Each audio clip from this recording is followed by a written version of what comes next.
again, and welcome to Levelin Up with Brigham Blackham. I'm your success story strategist. So grateful today to have David Richter. He is an amazing author of the Profit First method specifically for real estate investing. So Profit First, I mean, I've read that book. I literally have it right here. That was Mike Michalowicz, but you've got it for real estate investing. So this is perfect for my audience. So excited to tap into your knowledge and talk about the three keys, right? The three essentials to profiting first, specifically in ownership of rental properties and all these different things you do with real estate investing. So excited to have you on today. David, how are you doing today? I'm doing good. Thanks for having me on.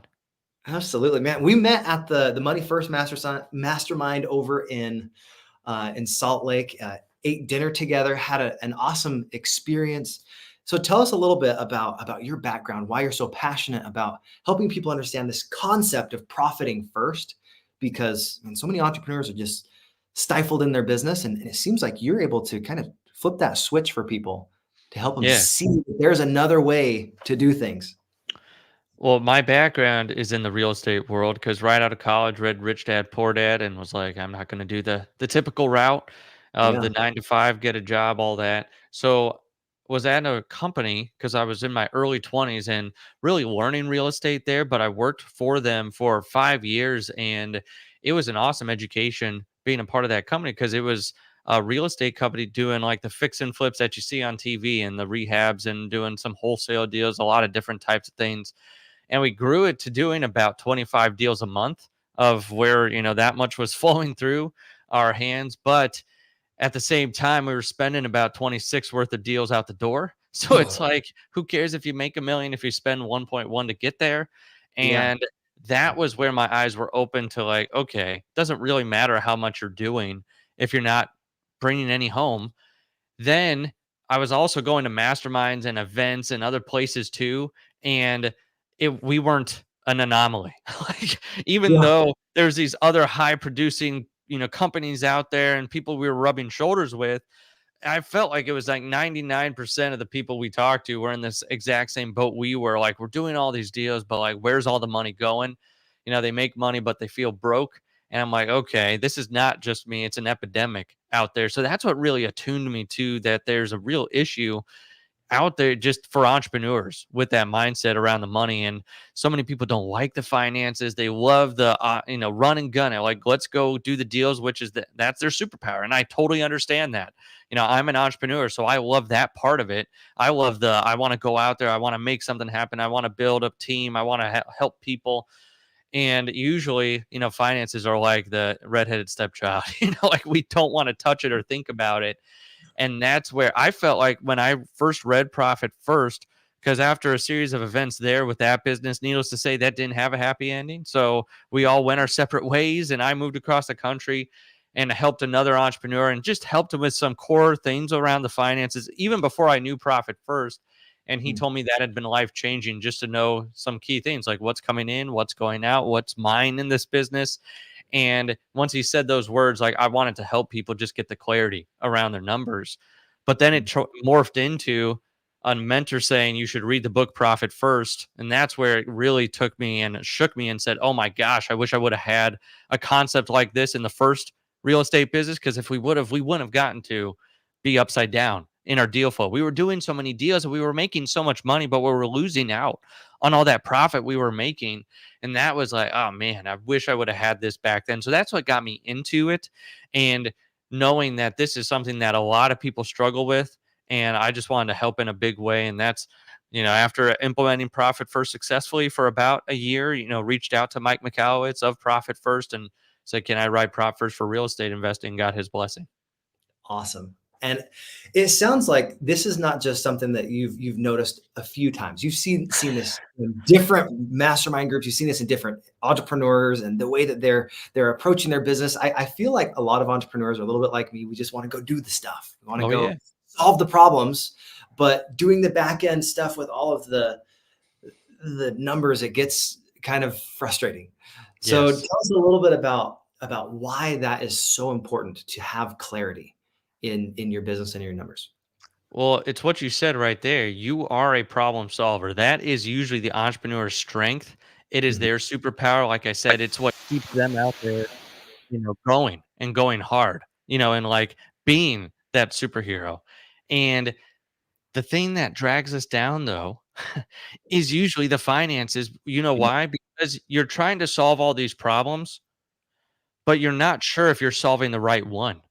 It's Mm. usually solutions aren't the hard thing for an entrepreneur. It's asking the right question. And clarity with numbers gives you access to the right questions to ask yourself and solve the real issues that are going on in your business. Because if you don't have that clarity, it's always a gut feeling, and that might get you to a certain point, but that will not take you to be the business owner that you want to be, and get you as far as you want to go because you need to know exactly what's going on as that business owner. So I think that's a huge key there is like you don't want to slow down for the numbers, which I totally understand. What you want is here's the numbers and am I on the right or wrong track? If I'm on the wrong track, we got to make different decisions and that's different questions. If we're on the right track, it's the questions of how do we keep pouring fuel on this fire? So it's Mm. that thing that I feel like most people want and never get. They try it with bookkeepers, with CPAs, with, they try just to say, here, you take this stuff and, maybe they look at a profit and loss every once in a while, maybe. And it's like, that's where they just want it handled. And then, let me go do my thing. Let me build this business. And what I don't like to see is what we were doing. We were building a business where as we were scaling, we were basically scaling ourselves into oblivion Mm. because we weren't asking the right questions and didn't have that clarity. We were basically scaling ourselves out of business where which was why was this so eye-opening to me? Because when I helped that very first person who became the first client of the company I have now, he said the clarity has been life-changing because he said, now I have the power to make the best informed decision possible, to know my situation, what's unique about my business. He has kids at home, so he was like, how does this affect them and how do I set this up, for them and to be able to help them? It was those types of things that clarity unlocked for him. And so that's where I I understand very deeply now that you need to stay in your superpower of doing the thing, of going out there and building the business and getting the deals in the door. And the finances just should be there to support you on that journey and not be this thing that weighs you down. So that's Mm. where having that clarity helps you put the, like on a plane, it gives you that lift. It helps you have the wind beneath your wings there versus it being drag and forcing you down or that headwind. I'd rather give you a tailwind and help you Oh, get to your goals faster. that reminds me. So I have a background in Mandarin Chinese. I learned it as a missionary for my church, and there's this analogy that I think is beautiful. Whenever you're talking about learning any new skill, specifically a language, imagine a window that's just absolutely covered in mud. You can't see through it, right? You start moving it a little bit. Yeah. Every time you start to get a little bit uh, of that clarity, the mud gets thrown back on there because you don't quite understand it. But as soon as you're able to clearly articulate what it is that you mean, and you start to go through that window and be able to have that transparency, that clarity, you start washing the window. Basically it goes from completely muddy to maybe a little murky, and then as you wash that window you get more articulate, more clear. You're able to see and make better decisions. And I Yeah. think people stop worrying about what you're saying and they start worrying about how you are communicating with them and what you're actually trying to say. And I think that's one of the values of really understanding your numbers. You know your numbers, you do the math, and then the math will tell you what to do. So for you, David, what was one of those patterns of progress? One of those things you're like, man, most business owners just get into this pattern and it takes them and derails them. What are those patterns of progress to say, hey, this will help you stay on the right track and recognize Yeah. the right information? First, I would say, a lot of people get derailed because they're putting fuel in a plane that's going down. Like if we want to keep using Ah, that analogy, it's I like like they just keep throwing the money out the door in marketing or people or all these different solutions that they're trying to, and it's literally just burning up their cash. So that's how a lot of people get derailed. So if you can get that clarity, usually we like to start a lot of people like we said here, a cash flow system like profit first. If an owner can understand the three most important numbers in their business, what you make, spend, and keep, Like if they can get a handle on that, that's where they can start to understand, okay, am I on the right track or the wrong track? And if I'm on the wrong track, what questions do I need to ask myself to get to the right track? But that's where just giving them a good framework, and that's where Profit First or a lot of cash flow systems give that clarity of cash, because that's no matter what, whether they've tried getting clarity with a bookkeeper before or with someone else, it's like they're still going to manage the cash. The dollars are going to flow through the bank account no matter what. Money's going to come in and then they're going to spend money. So like Yeah. that's what management is at the end of the day. So if we can give them just a very, very simple way of this is what's coming in, this is what's going out, this is what you get to keep. A lot of people just don't even have that clarity or peace of mind of what their business is actually doing.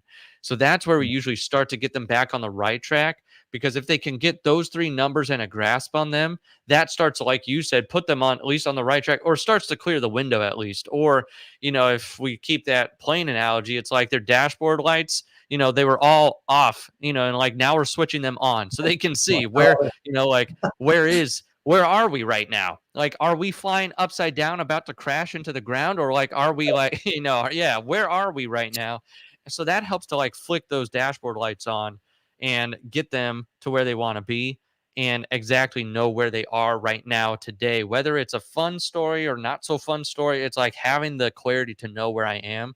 And that's where we start, is with those three most important numbers in their business. And that usually helps the entrepreneur right away. I love it. So when you're really delineating, hey, these are the three essentials, said what they make, what they spend, and what they keep.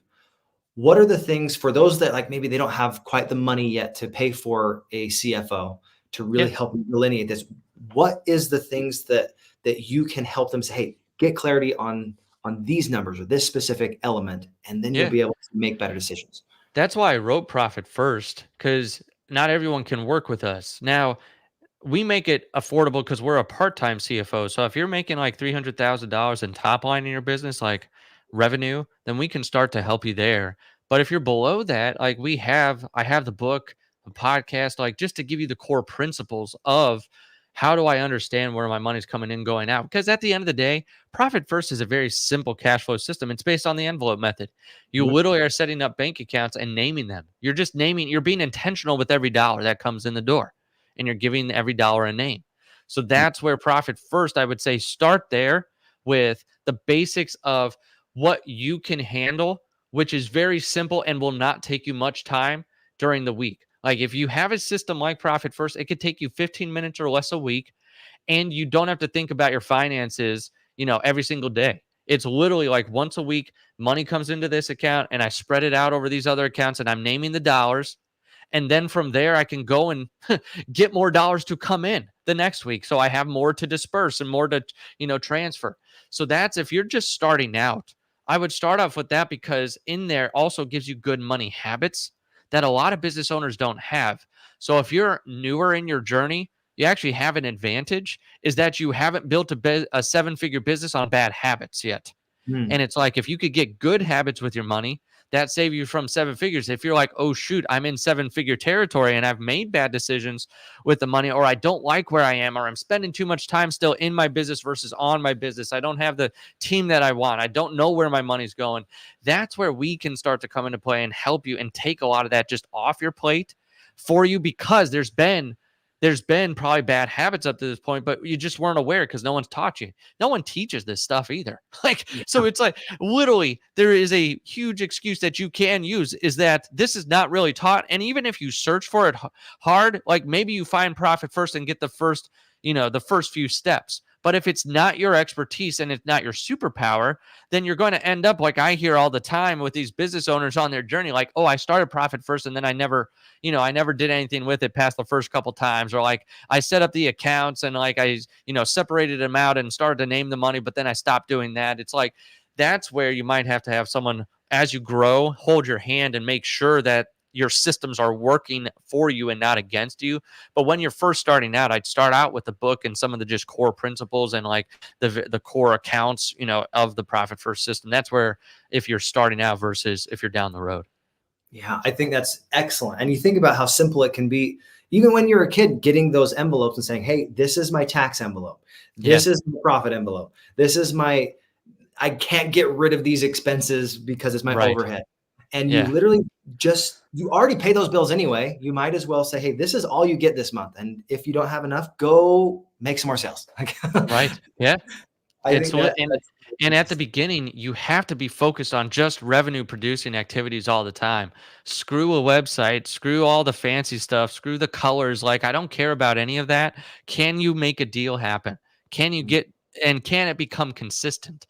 Like, are you able to go out there and talk to people and do the deals and like make sure that you have consistent revenue? Because even if you build a website or operations and like procedures and all that, none of that matters if you don't have money coming in the door.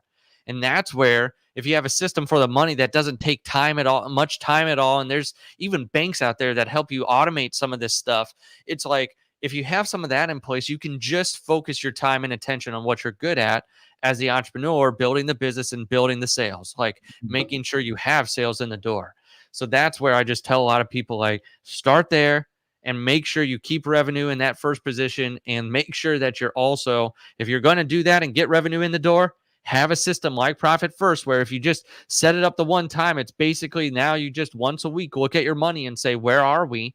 Then you can know, okay, am I on the right or wrong track? How much more do I need to make this month? And if we, hey, look at how much we're doing consistently now, like how much can I take home now? It's like, it's going to give you the power to move your money like you want to, versus it just comes in and it goes out, and then you end up with a black hole account where it's like it's the swirling vortex of doom out there, and like, where did all the money go? I think one of the biggest reasons why this is impactful is you build more confidence when you know where your money's coming Yeah, and going. And big with time. with confidence, it comes with competence over time. As you Yeah, build competence and say, hey, this is where my money is going, and you're not saying, where did my money go? You're saying, this is where you're going. yeah, And you choose it. It gives you the autonomy to say, you know what, this month I'm going to take a little bit less in this section and I'm going to place it here so we can grow. Or maybe like, you know what, I'm not going to focus on growth as much this month. I'm going to focus on making sure that this debt service goes down so that yeah, we can increase my bottom line. yeah. And sometimes if we don't focus on those small little things, you're actively scaling chaos. Right. I think Exactly. scaling chaos is only going to work until you can no longer handle the chaos, and then you're done. Right. Yeah. So getting that clarity, I shared this idea because I've been going through a health transformation right now, and sometimes you go fast, and literally when you're fasting, like you have to say, hey, I'm choosing not to eat this and this and this so that I can kind of reset where I'm at. There Yeah. are times in my business where I'm like, I am choosing not to spend anything for the next week, period, so that I can get my cash flow back in place. Yeah. And it's hard. Like sometimes it's like, oh, I want to pay that person. Like, hey, are you going to pay me now? You're like, in a week, I will do that. And sometimes you have to figure out, is this something that is going to help you go farther? Because going on like a little expense fast, that is maybe not the best way to do it, but it is a way that you can be really conscientious. All right, where is my cash flow going? Yeah. And I like in that book, one of the things that I thought was interesting is like, hey, can I go another day without buying that thing? I thought that was Mm. such a good little insight. Sometimes we're like, well, I really want that. Like, but do you need it for your business right now? Is that going to actually be a revenue generating activity, or is this something that's nice? Right. Can you go another day? What do you have any other principles that are similar to that? It was specifically with real estate investing that you think, hey, I need to share this because this is so good. I can't not share it. One of those principles that comes up is Parkinson's law. Like if you spread out your money over different accounts, then you're not as tempted if you have one big account and you say, oh, I could spend the money, because it's easier to spend it when it's just sitting in one big account and it's all right there, versus it's spread out and you don't have as much to spend when you chunk it out and you name those dollars. So if you Mhm. have a spend account versus what you make and what you keep, it's like, okay, well, I'm only going to take my keep as like for what I want to pay myself and maybe like for the bonus on a quarterly basis, but I'm not going to touch that. To go and spend the money on, something out there. That's literally what it's for, is to keep the money like for myself. And then a spend account is more like, okay, this is the money that I can spend and invest in my business. And now it's more intentional. So if you start to spread that money out, you don't have as much just sitting in one place that's as tempting. And then Mhm. there's also those in, especially in Mike's book, he hits this pretty hard. If you have those accounts that you set up that they're not even at your normal bank, like you set them up at Oh a yeah. different bank that's like, no online access, and you have to walk into the bank, and that could be like a profit or a tax account, something that you don't take as often, but it's like helping you establish discipline, because that's what money takes. When you want to build a business, that is one of the biggest things the business needs, is the discipline of the owner, the discipline to make the sales consistently and get the marketing up and running, but also the discipline of, I know what I'm doing with the money too, and I know where the money's going. So that's where, if you need like some added discipline that's like built in as a system, that's where he's like, set it up at a different bank and make it harder to access, so you aren't tempted to just steal it like so many people are. They rob Peter to pay Paul, and then they Mhm. end up, well, like you said, they're just scaling chaos because they're just really good at moving money all the time. And sometimes it's not their own. Especially, there's one for the real estate investing audience, is it's easy, especially if you get private money directly sent to you. If you have one big bank account and you get other people's money sent to you, it's easy to say, "Ooh, look at all the money I have," and just go a little bit crazy of like, "Oh, now I can spend the money on this stuff and that," or you forget that that's for the project, or like how much is left for the project or whatever that you're working on. And then you're like, "Oh shoot, I don't have enough money to finish the project." And so then you have to go and get money from someone else, and then you're in a Ponzi scheme, like, of your own creation. And that's where, if you have the other accounts and you have a good system for your money, especially in the real estate world or anywhere where you get money directly from other people, you can set up like an OPM account, other people's money. So that way you can see, this is what people gave me that are for specific projects or things here that aren't for me to just spend on the daily expenses of the business. So there's some principles that will help if you can just get some of the, like I said, the core foundation set up. And if you can know those things and get that in place, then these are some of the things that help you to either create more discipline or to help you not create Ponzi schemes in your business. Being able to get that, like you said, the confidence, but also a big one we hear is peace of mind. Knowing that I've got business financial peace of mind. I know where my money is. I'm not touching it for the wrong reason, or I know exactly what I need to do, even if it's not fun. Like you said, I need to go on an expense fast because, like, I can't spend the money this week because we overspent last week, or that property didn't close last week like it was supposed to. It's closing next week now, and like once that closes, then we can start the flow again. But it's helping you make better informed decisions. Yeah. One of the other things that just popped into my head is there are times that when you have an increased knowledge, you are able to make better decisions. Yeah. And I'd say most of the time that's the case. There are strategies that you're like, hey, I want to use all of this money that I possibly can to pay down debt or to create an opportunity.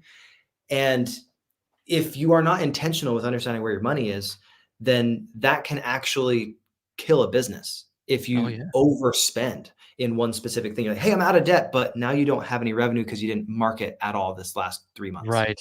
You're like, Yeah. shoot. Now, when you keep things in balance a little bit more, it's kind of like spinning plates. Like, all right, now this is working. All right, now I'm going to go to the next one. I'm going to make sure that this is working. Uh, I love this idea from Profit First. I think is really helpful when you are choosing uh, what to assign as far as your accounts to create small dishes rather than one really big dish. And that was that Hmm. idea. Huge Yeah. account versus like smaller accounts. Can you Yep. talk to us a little bit about how the small dish principle, Yeah. so you actually eat less because those accounts are smaller, how that applies to real estate? Yeah. So a lot of people, like I said, have the one big bank account, and if you equate that to a dinner plate, if you have, it's that those are studies that are out there that if you have a bigger dinner plate, you fill up that plate and you'll eat whatever's on it. So if you have smaller plates, you fill it up with less and you eat less calories, and you're not filling up as much. And that's the same principle with profit first and with the money, is that if you spread out the money into different bank accounts, then you have different you have the different accounts that hold the money, so it's less in just one big one.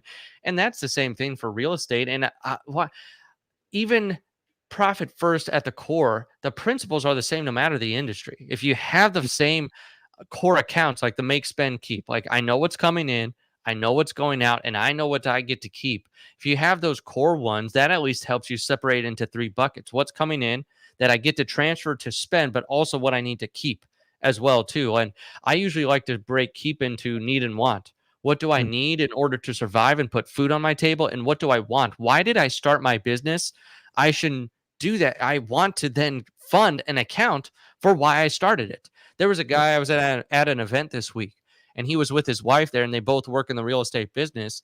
And he said, she's in this business and we're going well and we've got profit first set up. And she's like, he said the next big thing she wants is a pool. And I'm like, just create a pool account, like, so that way you can start saving money. And she sees it tangibly. And he's like, oh man, he's like, I'm going to go tell her, like, we should do that right away. And I'm like, that's the power of setting up those small plates, because even if it's just a small slice off your next deal, at least you're putting something in there and you're showing her that, hey, I care about what you want, but then we're also saving up for a bigger expense, because it was like a nice in-ground pool. It was going to cost like $80,000 or something. It was like a big expense for him. So he was like, if I could just start doing that off of every deal, that would be huge. And I'm like, exactly. It's that small plate principle. Is if you split it up into the smaller plates, you get to also decide what those smaller plates are named, and you get to be able to, for your business, what does that mean to you?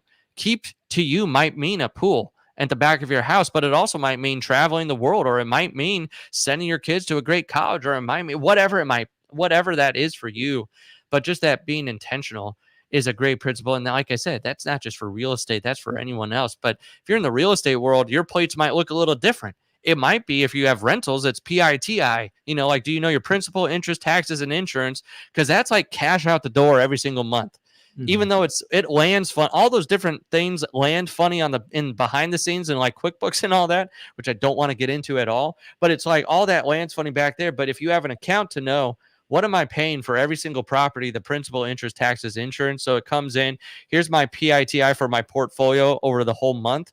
Then you can see, here's what I get in rents. Here's what has to go out the door in order for me to keep the property. And what am I left with? So it's like using that same principle just for your industry, though, of whatever you're in, and knowing, how does this affect me? And if there's, like I said, for the real estate industry, there's definitely the nuances. It's like tenant deposits. If you have tenants, and if you're doing fix and flips, having your own reserve account to like cover the budget when it gets blown for a fix and flip. It's like knowing that you have the cash on hand when you need it, especially for those industries that are cash intensive. But I would just say it's still those core principles that help you, especially that small plate principle. So you're not especially spending the money that someone else is for a specific project. I love it. Now, one of the things that just came to mind, because I was just reading in Matthew today in the Bible, talked about the talents. There's this parable of the talents that Christ gives, where there's people that are given 1 talent and 3 talents and 10 talents. Yeah. And when you hide that talent, it's an expensive. When I say a talent, I'm talking not just necessarily like what your skills are. I'm actually saying like something that's of value. When you hide that talent, you bury it, you don't make any value for anybody else. It's kind of like just saving it and like, oh, I'm going to use that some other time. You get scared because of all these different things. But the person that goes out there and he has the 10 talents and he goes and creates more talents, that's who is given the 1 talent that the guy hid. And I think sometimes when we are creating value in business and we're consistently doing it, whether it's at a 10 talent level or a 3 talent level, if we're consistently doing that, eventually we're going to gain that market share, because people know, like, and trust us, and they're ready, able, and willing to do business with us. So for you, what is that idea of not burying your talents, but actually going and expanding the value you create in real estate investing and in business? What does that mean to you, David? Well, how do I want to take this? Because in the concept that we're teaching today of, knowing where your money's going and like being a good steward, like most people with their finances just bury their head in the sand because they don't know anything different. They're just like, let me go and make the money, and I don't need to think about the money, like ever. And I don't want to talk about the finances. I don't know. I want to know if I'm on the right or wrong track, even. Like, I just want to go out there and do deals. And I think that's taking a talent and burying it, because if you're a business owner, that's a different identity than just real estate investor or baker at a bakery shop. It's like, if you're a business owner, you have the mantle of marketing, sales, operations, and finance, like at least knowing those. So I feel like if you're going to not do anything with your money, that is like burying it. And then you won't be able, you will stifle yourself. Like for us, we were doing 25 deals a month, but had to shut that company down because we basically buried our talent. Like we didn't know that we were spending that much until it was too late. And then we weren't asking the right questions to get ourselves out. And like then it went down and it's not doing as like that guy still owns that company, but he's maybe doing a few deals, a shadow of what was happening before. And it's like, yeah, that's not helping all those people. That was a lot of properties we were buying. That was a lot of people we were putting in properties or fixing up and making the area nicer. And it's like, it depends on, like you knowing like, okay, if I'm a business owner, what do I at least need to know at the minimum in order to be a good steward of this town, of what I have that's of value out there? Because like I said, if your talent, that value you bring to the marketplace is doing deals, don't let the money slow you down from doing deals then. Like that's where a lot of people get in their own way just because they neglect an area that is so key to their success and honestly to the people around them. Think about it. How many people mind a business owner touch? It's the business owner and their family, anyone that they employ in their family. If it's let's say a real estate investor, it's like if they have private lenders, they're helping those private lenders make money. And then those families benefit from that. If they're flipping houses, it's the families that go in that either come out because it was a headache and they couldn't sell it on the market, for retail, and they had to get an investor to actually buy because it was just a beat up junker or is an inherited property or something they didn't want to mess with. So that family's affected. And then on the other side, it's like if it's fix and flip, it's not only the family that gets to go in it, it's the neighborhood. It's it's everything is raised from there. So it's like, how many people do you touch?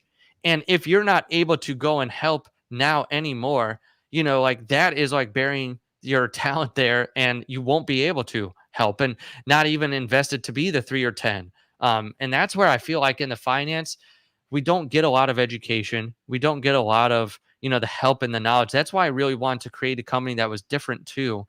That wasn't just a bookkeeping company, because I feel like that's an issue too. Because a lot of people think that, oh, I'm not burying my talent in the sand. I gave my books over to a bookkeeper and like, they're going to help me. And like the CPA, they'll tell me what I made at the end of the year or whatever. I'll like have my once a year check-in. And that's not being a good steward of what you're being entrusted with. If you're going to make money, you got to have those systems and you got to know on a weekly basis, am I on the right or wrong track? Because it also says too, after a while, like the master came back. So that was in the ground for a while. And those other people were making the money for a while. And it's like, if you just bury it for a long time, it's like, it's not helping anyone for a long time, where the other one is growing. It's growing and it's helping and it's expanding. So that's where so many people trap themselves by not understanding and not having a good grasp. And like you said, you even mentioned at the very beginning, that superpower is being a problem solver. Mm-hmm. And if you're not solving the right problems, you're not providing the value that you could be, whether it's for yourself and your own business or the people that you touch with it. So I feel like that's what that story means to me. I love that. Great explanation. One of the things that popped out to me while you were speaking is being a great steward. And I recently had an experience where we had some babysitters because I've got 4 kids, right?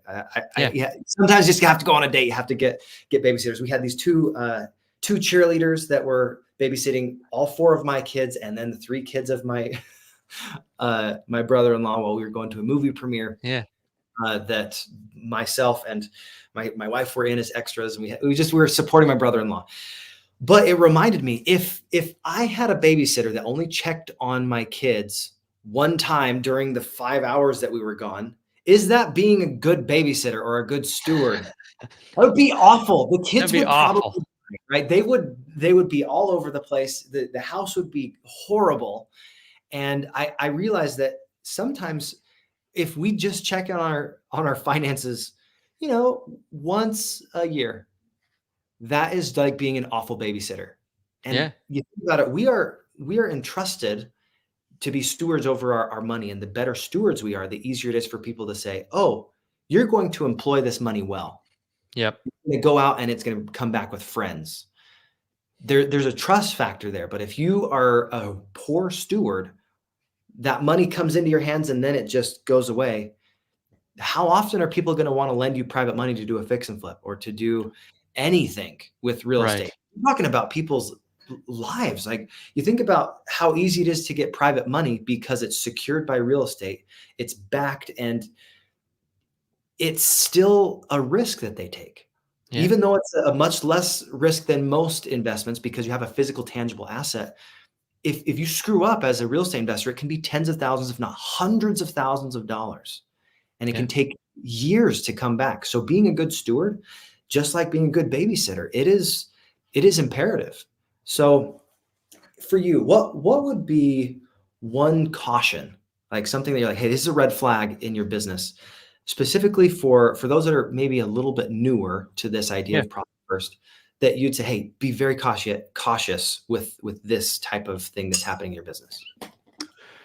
Oh, well, I would say number one, like you just said there, is you there's a lot of uncertainty in a business owner's mind around money. So I would find someone that you do know, like, and trust to help you with that and guide you through that. But then also, just on the general spectrum of most business owners, no matter what industry you're in, it's usually marketing and people. Like, those are the two expenses that are going to go crazy hog wild for you at some point. You're like, hey, I need to pour more into marketing because it is working, or like, hey, we're having slow months, so like we got to pour some more into that, in order to grow it. Or it might be the people, and you scale up too quickly on the people side where they might be taking some stuff off your plate, or it might be the wrong hire and like they're not taking stuff off your plate, Yeah. and then you have to try and get rid of them. It's those types of things of how, when should I scale, what should I do? And that's why I do like profit first, from the aspect of it gives, when like the percentages that you should be doing for those different accounts, and the bigger you get, the percentages change, of like, because then you'll start hiring people. So it kind of gives you a mini roadmap of when should I start investing in people, or like investing more into the marketing side. But that's where up front I would be very careful, because it's usually the marketing and people that are going to be the biggest expenses, but they can also be your biggest returns too, Wow. because that's, so the marketing obviously get deals in the door, and then people on your team is, if you're going to go and build a business, that you'll need people there. It's not going to be this lone ranger type thing out there Right. in the wilderness. You got to go out there and you got to help people as well too on the journey, and they're going to help you. And that's where you're going to have to be very careful of that. So those would be the two things that I'd be looking at constantly, is like, what percent of my overall sales is my marketing, and what percent of my overall sales is my, that I'm pouring into my people as well too. Because if those get out of whack, like if either one are over 50%, you might not have a bottom line. Like if you're spending more than 50% in either area, you're probably either upside down or very close to just breaking even. And that's where we just see that all the time. Marketing should be about 20 to 30%, depending on what you're doing in which industry you're in and whatever. Like, you should be getting at least a 3, 4, 5x return on the dollars that you're spending. And then for people, that really shouldn't go above 30, and that may be stretching it to 35%, as you grow and scale. So if you can keep them below those numbers, you'll be pretty healthy as you grow. If they start to get out of control above those, then you know that, hey, okay, what's going on here? Like, something needs to change. And that's a good question to ask yourself. What needs to change? Like, if we do get those 3 more deals to close this month or this quarter, will that drive down those percentages and I am okay? Or if I don't get deals in the door like that, the percentages are going to be upside down. Do I need to make changes, because I would have to change my business overall, because I've never done X amount of deals before, X amount of sales in a month. So I'd have to change it fundamentally. So it's those types of questions you can ask yourself if you've got a general idea of, where are these 2 biggest expenses that I know I'm going to have as a business owner. I love it. And really, this is getting down to, you want to work on your business, not just in your business. And I think Yeah. that's where that clarity element comes in, and being willing to say, am I asking the right questions? And if Right. not, do I have a mentor, a coach, someone that can help me take those blinders off and Yeah. recognize what are the questions I need to ask? I think one of the 100%. best ways you can go and find mentors is by reading books like what you wrote, finding ways that you can open up your eyes to new possibilities and be overflowing with information that is applicable. Because I love the way that that knowledge helps us think at a higher level. But you think about it, if knowledge was all we needed, all librarians would drive Lamborghinis. Right. I Yeah. No I kidding. got that quote from Steve Larson, who's one of my buddies, and That's I great. think it's so true. It's Yeah. not knowledge. It is the application of that knowledge. Even Yeah, if all you got 100%. from this, guys, everyone that's listening, if all you got from this was, I want to take my money and put it into smaller plates, little envelope style checking accounts, and that's all you did, do it and then Yeah. see what comes from it. There's an expression in, and I guess not even just an expression, there's a model in teaching. You think about it, you do it, and then you review, how did it go? And Yeah. sometimes we have coaches that help us think about it at a higher level, ask the right questions, because thinking is just asking questions and answering questions. So, David, if I could have you kind of summarize all of these points, the three essentials to profit first, how would you summarize our conversation? What would be the thing you're like, man, this is the point? Number one, I would say you need to split that money out, like get a system in place so you can start building good habits with money. Number Mhm. two, it's once you have it split out, you get that clarity. So you know exactly what's coming in, what's going out, what am I keeping? And then number three, I would keep it on track of knowing like consistently what am I doing at what am I making, spending, keeping, am I on the right track? Because like you ended there with that other question is what should I be looking at? Or and I told you the different marketing and the and the people, I would say, okay, if we're on track or if we're off track, what decisions do I need to make? Because then once you have the clarity of what's coming in, what's going out, you get to make better decisions. So at the end of the day, though, if I could add like 3B or like in number four, is that if you hate doing that, get someone in your corner that can help you with that. If you're just getting started, you might only be able to afford a bookkeeper because if you're just getting started, it might be, you know, $20 a month or so, like just to get whatever you're doing at the very, very beginning when you're just getting off the ground. But it's like get someone in your corner that can help you with that, especially if that's not your strength or your superpower. If you're out there, the visionary, the entrepreneur, the one getting the deals in the door, you might need someone in your corner as well to help you. That would be, I would say, like the fourth essential is if you aren't good at those, getting the numbers in the door and don't want to do that, get someone that is, but that you meet with more often than once a year, someone that has Yes. your best interests. So I there you love go. it. You over delivered on that. I love it. That's one of the ways you know you're an entrepreneur is you're like, hey, here's the minimum. You're like, we're gonna Right. over There you go. deliver, under promise. So I love that. Thank you so much, David, for being with us, sharing some great insights. Guys, go get his book. Where do people find that? You could go to either my website, simplecfo.com, there, and you can get the book, or you can listen to the podcast because then I've read some of the book there. But then also, if you just go to Amazon, if you want the print version is on Amazon. Excellent. Well, thank you so much, David, for sharing such awesome information. And guys, this is completely practical. Even if all you did was just figure out, hey, which accounts do I need to take and and make? I hope you go and take some action off of what we did today. Thank you so much, David, for sharing. So much fun. I had a blast. And with that, guys, keep leveling up your life. Remember to like and subscribe. Give us a review if this was valuable for you. If you didn't like it, just don't tell anybody. No, it's good. Have a great day, guys. God bless.